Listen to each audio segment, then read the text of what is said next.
Oba!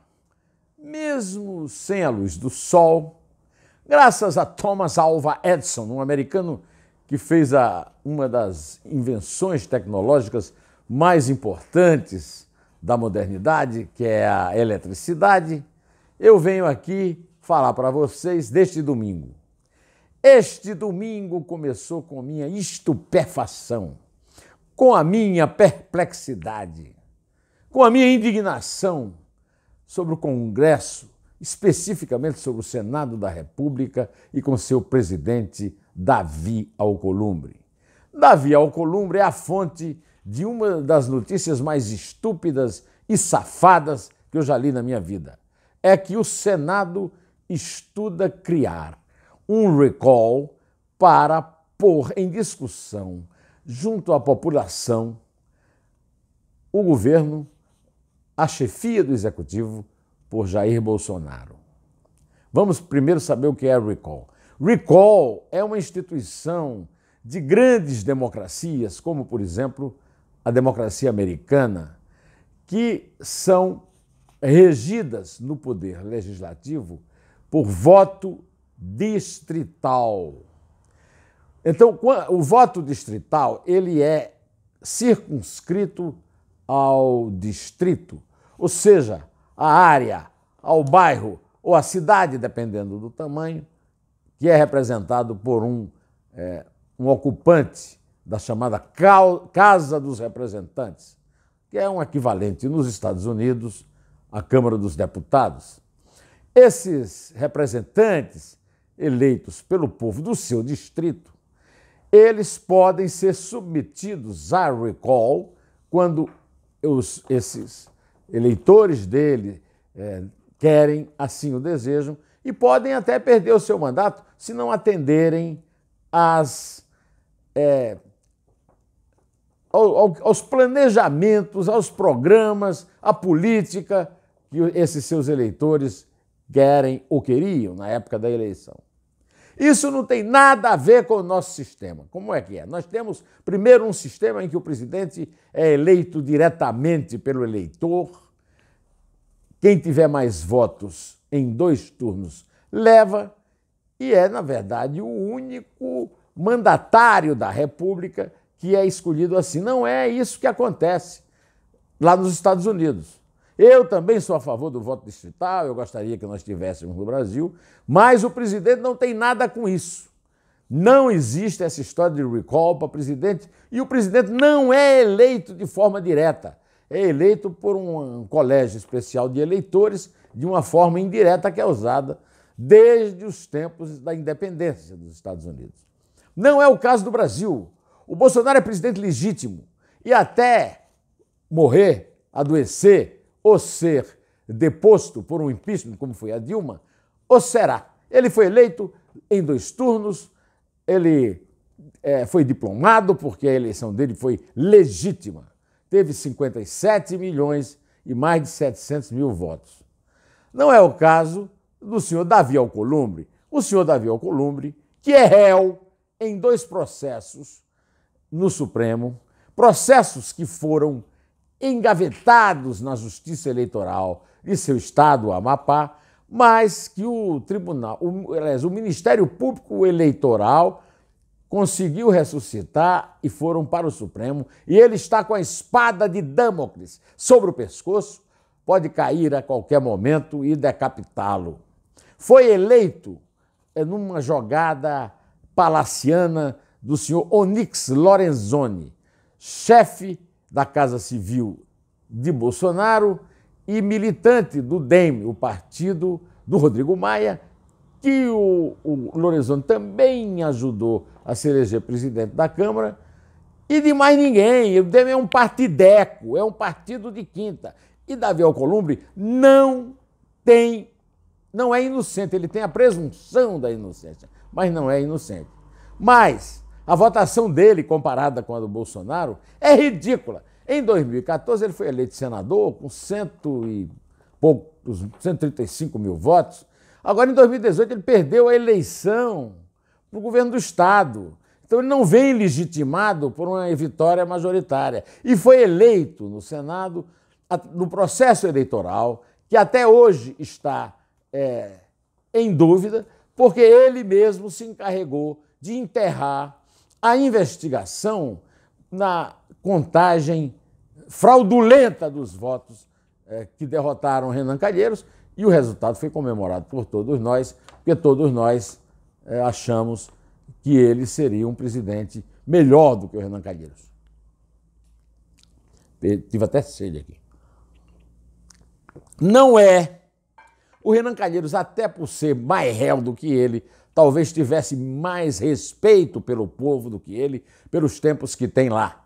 E talvez não patrocinasse uma ideia tão imbecil e tão nojenta, tão asquerosa como essa do recall. Mas eu quero dizer que eu venho avisando isso desde o começo. Quando foi aprovado o orçamento impositivo na Câmara, eu disse aqui para você, é um golpe. O Legislativo não pode fazer isso. O Legislativo não pode tirar da gaveta um processo velho para tomar todo o orçamento do Poder Executivo, que é o encarregado de execução do orçamento.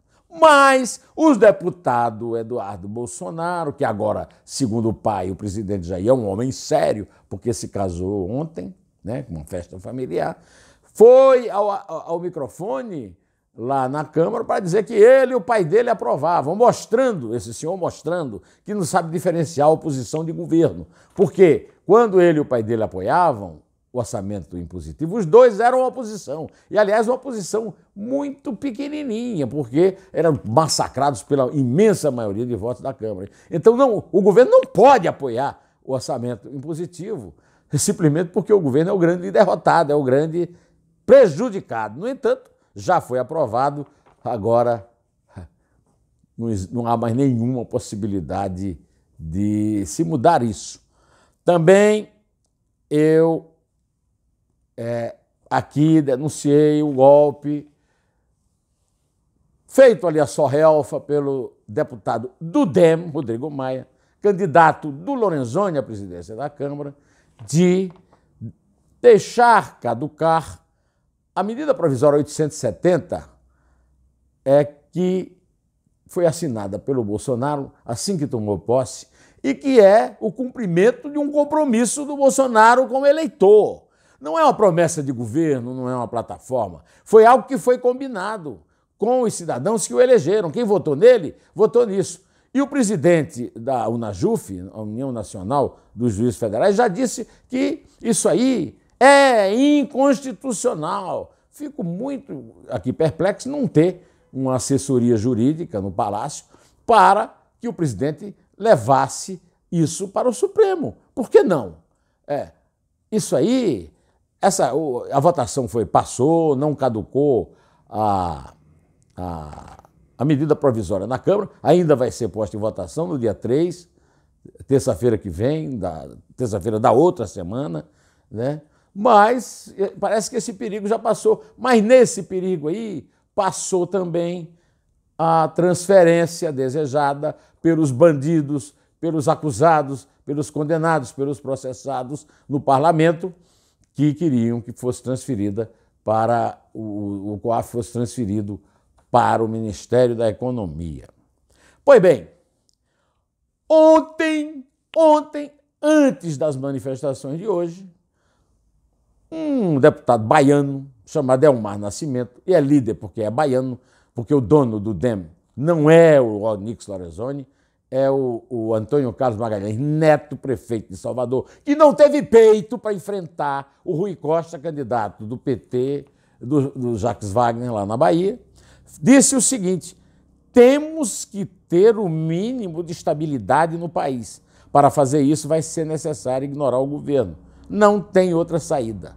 Ignorar o governo chefiado pelo presidente eleito pela maioria dos eleitores aptos ao voto no Brasil, isso é um golpismo, assim, baiano, né? Antônio Carlos Magalhães, nos seus piores momentos, não tentou isso.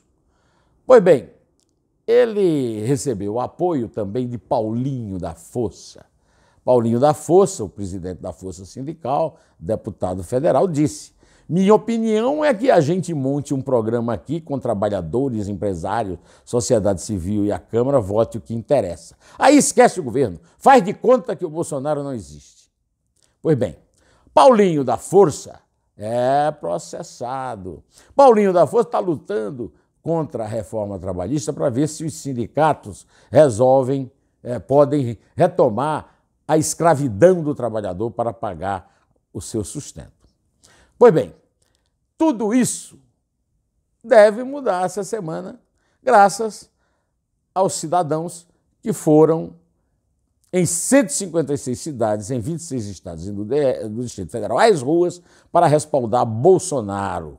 Bolsonaro no Twitter disse o seguinte: há alguns dias atrás, o português é dose, hein? Há alguns dias atrás, pelo amor de Deus, mas tudo bem, vamos em frente.